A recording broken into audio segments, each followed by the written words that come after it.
बाकी मुआवजा के रकम बहुत जल्द पहुंचावे के हम कोशिश कर रहे बानी।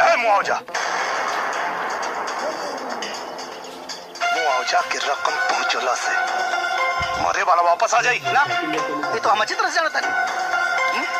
क्या नाम है तो कबीर। तो थाना के फूंक के और दरोगा के मार के मरल आदमी को तू जिंदा कर ले। जिंदा ना हो जाए लेकिन गुनहगार के सजा दी तो आत्मा के शांति भेटाई। अरे तो आत्मा के शांति लगा कर अपन जान नहीं साले का वार। मंत्री जी चुप। एक शब्द ना तो दफा लगा के तना ठोकवाई कि बुढ़ापा जियान हो जाई। कानून बड़ा होला आदमी ना। अगर मरे वाला के एहसास ना रहित ना इतना ठोको होती तोहनी के कि देख नक्शा बिगड़ जाए। पुलिस वाले को हाथ नहीं बताए हाथ काटे। 4 गो वोट का दे देना लोगन। मंत्री मिनिस्टर सांसद विधायक सब धोने के जूता के धोला। सकल से बेवकूफ लगा सारे ना तो तेहिया के चमनिया नोच लेती। एक बार पता चल जाए बॉम्ब ब्लास्ट में केकर हाथ था चमड़िया नोचब ना।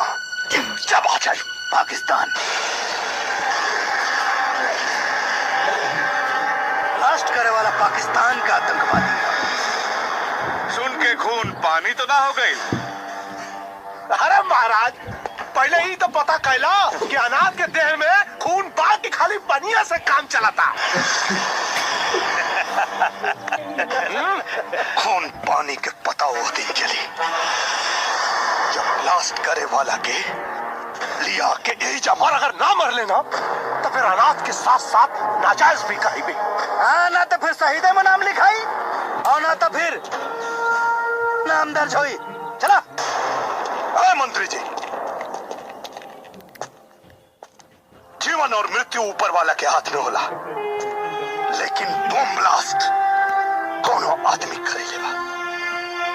ब्लास्ट में मरे वाला एक एक आदमी की कसम खा के कहा था नहीं ब्लास्ट करे वाला के यही धरती पे लिया के मारे काहे के बम के धमाका ही ना चिन्हेला कि मारे वाला हिंदू है कि मुसलमान और यह बतावे खातिर